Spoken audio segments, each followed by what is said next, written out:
سالمون بادشاہ سالمون نے شمالی اسرائیل پر بھرپور حملہ کر دیا اور آخر کار اس پر قبضہ کر دیا اور شام، فلسطین اور اردن جیسے علاقے بنی اسرائیل کے ہاتھ سے نکل گئے، اور اس کے بعد تقریباً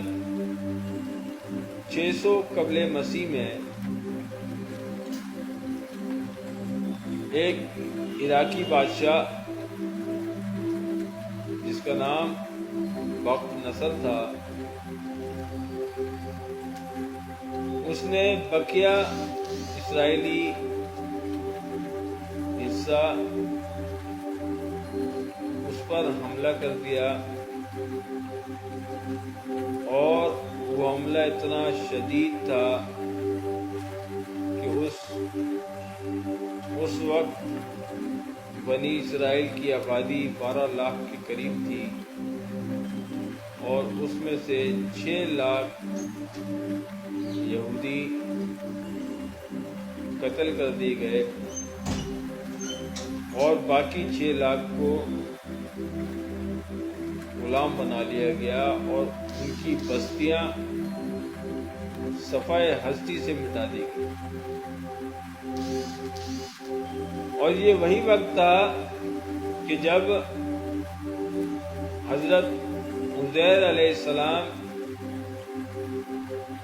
یہودیوں کی ان بستیوں پہ، ان اجڑی ہوئی بستیوں میں جب داخل ہوئے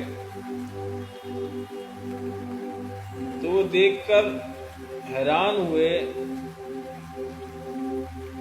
اور فرمانے لگے کہ اے اللہ، کیا یہاں پھر سے زندگی لوٹ آئے گی؟ کیا تو اس علاقے کو پھر سے آباد کر دے گا؟ پھر اللہ نے حضرت عزیر علیہ السلام کو اپنی قدرت کی نشانیاں دکھائیں اور انہیں 100 سال تک تقریباً سلا دیا۔ پھر جب اٹھایا اور ان سے پوچھا گیا کہ بتاؤ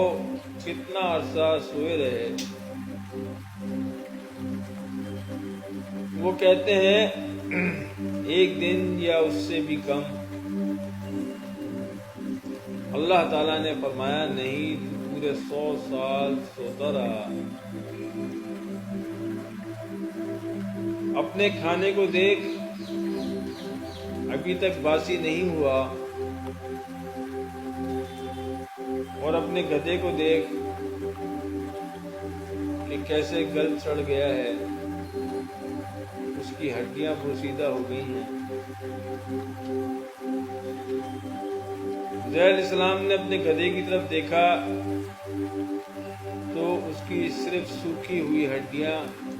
دکھائی دی۔ پھر ان کے سامنے ہی اللہ تعالیٰ نے اس گدھے کو زندگی بخشی، اور وہ گدھا عزیر علیہ السلام کے سامنے زندہ ہوا۔ اللہ تعالیٰ نے وہاں اپنی قدرت کی نشانی حضرت عزیر علیہ السلام کو